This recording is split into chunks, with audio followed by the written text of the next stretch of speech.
Say, man, I don't know if y'all really been paying attention to this ASAP Rocky trial, man, that's going on. Just started, you dig what I'm saying? Him and ASAP Relli with a situation where ASAP allegedly shot ASAP Relli. And I'm still trying to figure out how ASAP Rocky trial just came out of nowhere, skipped to the front of the line, and ASAP Rocky beat Diddy and Dirt to the courthouse. But in any case, ASAP Relli is really been giving it up on that stand, man. Him and ASAP Rocky is not friends. He is not ASAP nothing no more. His name is whatever his government name is, because he ended up giving it up, bro. He ain't really cool with none of them niggas as far as I can tell, because he just telling everything like it is, brother. You dig what I'm saying? The man is on the stand, pointing the finger, calling folks out by name, saying what they did, what they were about to do, what they was gonna do. And at some point, ASAP really got to the part where him and ASAP Rocky allegedly got into an altercation, and ASAP Rocky upped the tool. At that point, ASAP really said that he was telling ASAP Rocky, hey, boy, what you gonna do with that? You dig what I'm saying? You pulled it, you better use it. And the prosecutor was so alarmed by this, he asked ASAP Relli, do you got a death wish, my brother? Let's get to the content. You have a physical fight? No, the whole time, to be honest, I would never fight Rocky. And that's God's honest truth. You know what I mean? Like, I don't have a reason to fight him. We're in an industry where you get blackballed really easy. I'm obviously on the lower end of the stick here. You get what I'm saying? So that's why in the video, you notice I'm a lefty. I pushed him away with my left. He grabbed me with two hands. If I wanted to fight him, and mind you, we're walking. If I wanted to fight him, I would have hit him with the right. You get what I'm saying? And it would have been fighting. Like, I stopped him with my left. And in the video, that's when you see Elijah, like, kind of like breaking it up. Making me fight Rocky is if I'm physically like hurt, like if he punched me. Then I would consider hitting him or fighting him. But I would give him, just because who he is, like I wouldn't, and I think he uses that to his benefits, or like whoever famous that whatever that shit is. But like I wasn't gonna fight him. What would it mean? What would it mean for your career if you got in a physical fight? Oh, it would be over. How so? It would be over. Can you explain that? You don't have a career. Was that in your head? I'm like part of a conglomerate, like a group. So if I fight Rocky and I beat him up, or if we fight or something, I'm already not liked, and people don't like me and shit like that. So I'm fighting him. I'm definitely getting blackballed, and all the labels like him and work with him and do this. You know what I mean? Like, I'm just trying to swither my way in. You know what I mean? So if that comes to like light that we fought or something like that, I'm pretty sure it won't go good. Like, nobody would do business with me or other things like that. You know what I mean? They became my label and everything because my artists, they no longer wanted to work with me because of the decisions I chose to make. So yeah. Okay. So not only the record labels that you were meeting with, but also the artists who you were managing no longer wanted to work with you. Yeah, because they felt like many different reasons, but one, they felt like I don't have no credibility no more. One, and two, I'm getting labeled as, I guess, a snitch or something like that. You know? Wait, you say that again? Yeah. Did you know going into this incident that if you got into a physical fight, that it would likely be the end of your music career? Yeah, that's why I want to fight Rocky. The first person that we saw walking down the sidewalk on the screen, who was that? Wait, the person Don't that play it again? The person that I seen? Yes. Yeah, that was Rocky. No, the first person that we saw coming down. Oh, that's me. That's you, Yeah, correct? yeah. Okay. And I'll play it forward a little bit from here.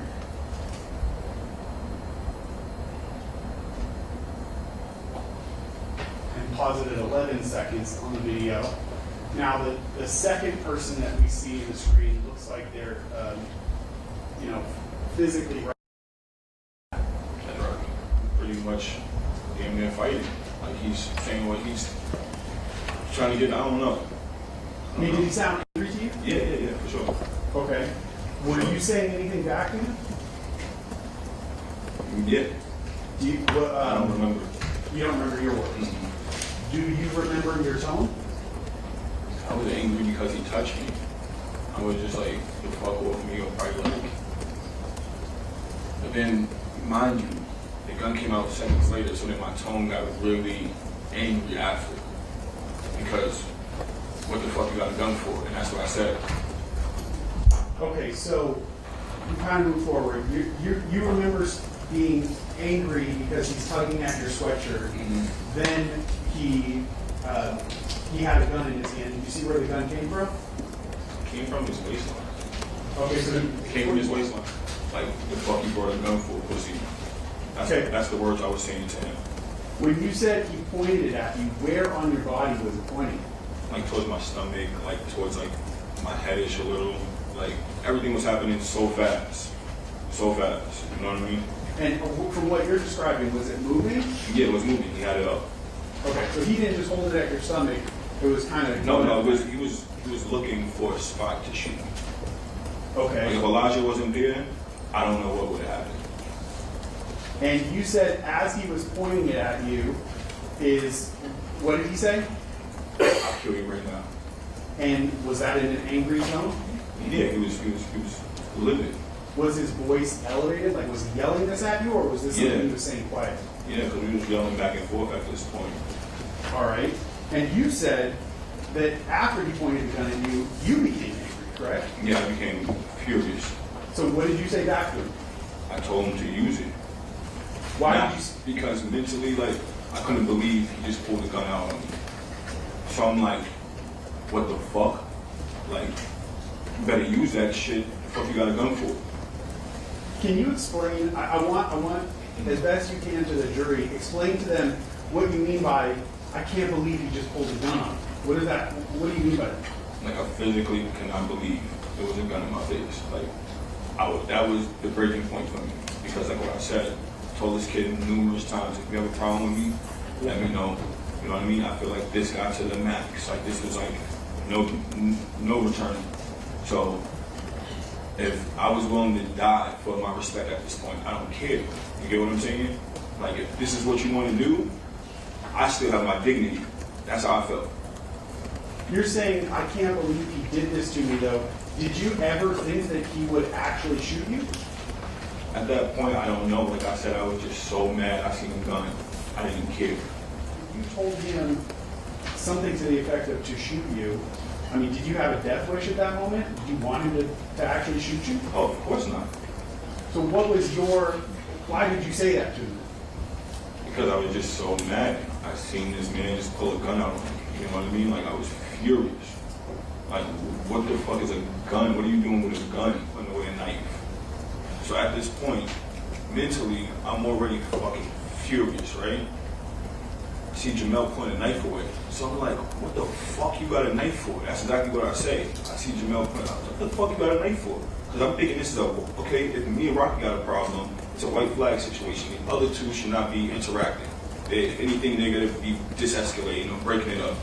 So to my knowledge, I'm like, oh, hell no. So now I'm walking with them.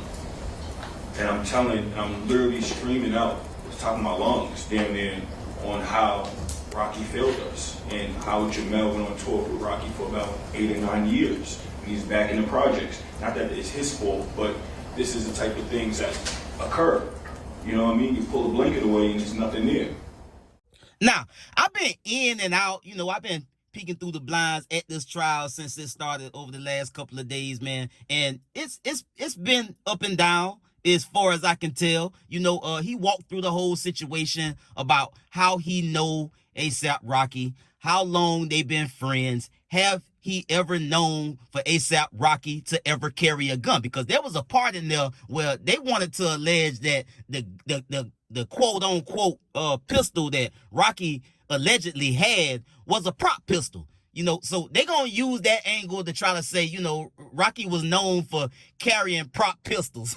I don't know who the hell really running around in the streets with prop pistols, but okay. So that's the angle that they trying to use. But ASAP Relli said he never known ASAP Rocky to carry any type of weapon, be it a prop weapon or a real weapon, because he ASAP Rocky. He famous, he well known, he's established, he's a star. So he got plenty of security to handle situations like that. So it wouldn't be no need for him to carry around a prop pistol or a real pistol. And, you know, we got a little further in the conversation with the back and forth with the prosecutors and all that with ASAP Relli. And he got to the part to where, you know, they had a falling out. ASAP Relli and ASAP Rocky. You know, they met up on the street in this parking garage. And that's when ASAP Relli is alleging that ASAP Rocky rushed him, put his hands on him, and he was just trying to get him off. At that point,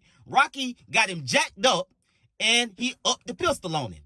And ASAP Relli was telling ASAP Rocky, you know, you're going to have to shoot me. And the prosecutor got into the whole back and forth like, look, do you have a death wish? Like, why would you tell somebody that's angry at you and got a pistol pointed at your face to shoot you? Would you do that if this was just any other person? ASAP Relli said, nah, I wouldn't have did that. I probably would have tried to cut and run because I don't know who that person is. I know who ASAP Rocky is. And then we get to the part, and also on that part, you know, the prosecutors was trying to compare the images from the video to confirm that that is in fact ASAP Rocky and ASAP Relli. And ASAP Rocky approached ASAP Relli. They showed the hoodie and they was explaining, look, and this gonna come up later on, because they're gonna say this ASAP Rocky approached ASAP Relli. And you see the sweater, you see the sweater, you see the clothing, they face to face. So he know that this is ASAP Rocky. So he would know if he has a weapon drawn on him by ASAP Rocky. And then they got to what I thought was a part of this whole situation in terms of the feeling of ASAP Relli, because you heard him talk about, look, he had, you know, we got folks that went on the road with him for 8-9 years, and they back in the projects, they back in the hood, they ain't got nothing. ASAP Relli was saying that ASAP Rocky failed us, y'all. We done went on the road for years, and ain't none of us got nothing. And he also mentioned that that's not ASAP Rocky's fault, but I think they feel some kind of way, because you know how it is, man, when you having and you got people around you that's, you know, they might be having their way too because they riding your coattail. At that point, you got to try to figure out your own hustle, man. You got to try to figure out a way to make your own moves and get your own money. ASAP Rocky is not responsible for providing such a lifestyle for all of these guys. If ASAP Rocky is at a high level, you should be able to couple that with some type of a hustle and use that name recognition, that notoriety, that fame, and your relationship with him to create a hustle. That's their fault. And I think ASAP Relli feels some kind of way because he's not in no particular powerful position in the music business or in the industry. You heard him talk about, you know, the deals I did have and the meetings I was taking with labels. Once I took the position of testifying against ASAP Rocky, all that went away. But at the end of the day, you got to be held accountable for your for the decisions that you make. That's what that is. ASAP Rocky has the more established career, so people that like ASAP Rocky is not gonna rock with you, my boy. And so that's what's going on. And again, ASAP Rocky is not responsible for holding these guys' hand and getting them to the money. They got to figure out how to get to the money. They got to learn how to leverage their celebrity or they relationship with a celebrity to try to get their foot in the door, man. And ASAP really kind of let that out at the end right there, because he said, look, man, he talked about how angry he was about, you know, them not really being where they thought they would be years later. So that's where I'm at with that, man. You got niggas around you that don't know how to hustle, don't want to hustle, and, you know, they got a free ride until you cut them off. And then when you cut them off, they mad at you. What the hell did you do? You done been on the jets. You done traveled the world. You done got some money. It ain't my fault you didn't establish yourself and establish a hustle to continue to get money. And so he kind of angry about that too. And I think that's what's fueling his whole approach to this trial. And because he's trying to get something out of this, probably money at the end of the day for, whatever losses he took from his meetings and deals with record labels, all that stuff drying up, and he say he got grazed or whatever, and he probably gonna try to get some damages and get him a check for that. So I think for the most part, man, ASAP really is upset with ASAP Rocky because he's not where he thought he would be by being in this group and in this friendship with ASAP Rocky. ASAP Rocky is over there with Rihanna. Rihanna is worth a couple $1 billion. ASAP Rocky has his own reputation and his own career. He's very established. He got music. He's a fashionista. He does just about everything and anything that he want to do. So he's still really got a clear lane to be successful. These other cats on the other end, aside from ASAP Ferg, I ain't never really known none of them guys to really have no motion like that for real. ASAP Ferg has some motion and still got some motion. ASAP Rocky, he doing this thing, but I don't really know none of them other guys that was a part. I know one of them had passed away too, some years ago. But aside from that, this guy, he ain't really got nothing going. So if he can use this and leverage this to try to get some paper, that's what he gonna do, man. So I think that's what the move is. That's what the play is. I get at y'all in the next one, man. Y'all be smooth. I'm out.